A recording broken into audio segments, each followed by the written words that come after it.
அது மட்டுமே பத்தாது, காலகாலத்துக்கும் எழுந்திருக்கவே முடியாத அளவுக்கு நிரந்தரமான ஒரு பதிலடியை நீங்க கொடுத்துக்கிட்டே இருக்கணும்.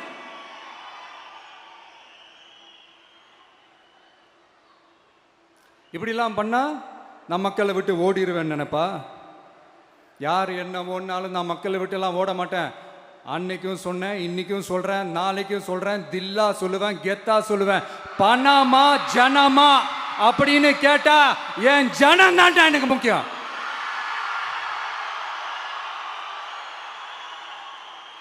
மக்களே, உங்களை விட எனக்கு இந்த காசு பணம் முக்கியமா என்ன?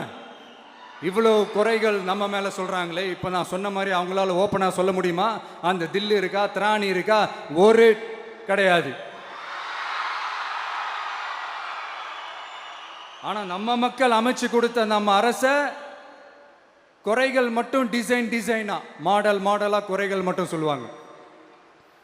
ஒவ்வொரு டிபார்ட்மெண்ட்லேயும் அந்த பார்ட்டி ஃபண்ட்,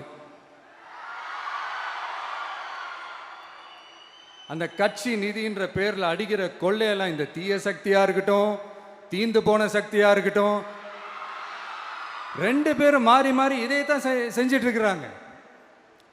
இதில் ஒரு ஹைலைட் காமெடி என்னன்னா, சட்டசபையில் பேசும்போது பார்ட்டி ஃபண்டுன்னு தான் சொன்னேன்.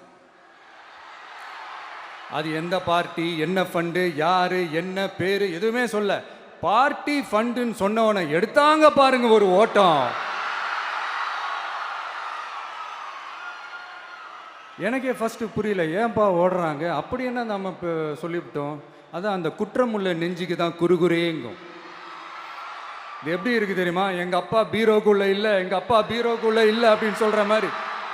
ஐயோ, ஏன் கேட்குறீங்க? இவங்களோட செம்ம கூத்தாக இருக்குங்க, செம்ம ஃபன்னாக இருக்குது. சென்னையில் ஒரு பாலம் கட்டுறதுக்காக நார்மலாக ஆகிற செலவை விட அதிக செலவில், கிட்டத்தட்ட டபுள் மடங்கு செலவில் ஒரு டெண்டர் ஒன்று விட்டுருக்குறாங்க. அதையெல்லாம் தோண்டி எடுத்து அதெல்லாம் இப்போது கண்டுபிடிச்சி கேன்சல் பண்ணியிருக்கிறோம்.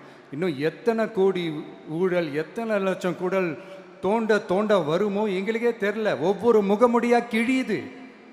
ஐயோ, இந்த விஜய் ஒவ்வொரு கதையாக எடுத்து வெளியில் விட்டுருவான் போலேன்ட்டு திரும்புகிற பக்கம்லாம் கதறல் கதறல் கதறல். காதலேருந்து ரத்தம் வராத குறை. ஆமாம், இப்படி ஊழல்லே ஊறி போனவங்க இப்படி தான் இருப்பாங்க. இந்த 50-55 நாட்களில் அங்கே செஞ்ச சில விஷயங்கள்லாம் சட்டசபையிலே எடுத்து சொன்னேன். பட் இங்கே ஒரு சில விஷயங்கள் சொல்லணும்னு நினைக்கிறேன்.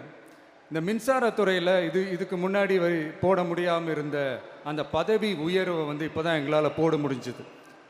அதுக்காக ஒரு அக்கா அழுதுகிட்டே ஒரு நன்றி சொன்னாங்களே, அதெல்லாம் அவங்க கண்ணில் படாது அந்த வீடியோலாம், குறை சொல்கிறவங்களுக்கு.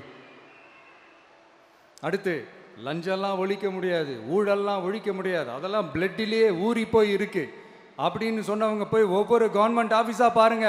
ஒரு பைசா லஞ்சம் இல்லை, ஒரு பைசா ஊழல் இல்லை. வேலையெல்லாம் சும்மா டக்கு டக்கு டக்குன்னு நடக்குது. ஒரு பெரியவர் ஒருத்தர் சொல்றாரு, தம்பி வேலையெல்லாம் நடக்குது, ஆனால் அதையும் தாண்டி எங்களுக்கு மரியாதை கொடுக்குறாங்க தம்பி, உட்கார வச்சுலாம் பேசுகிறாங்க.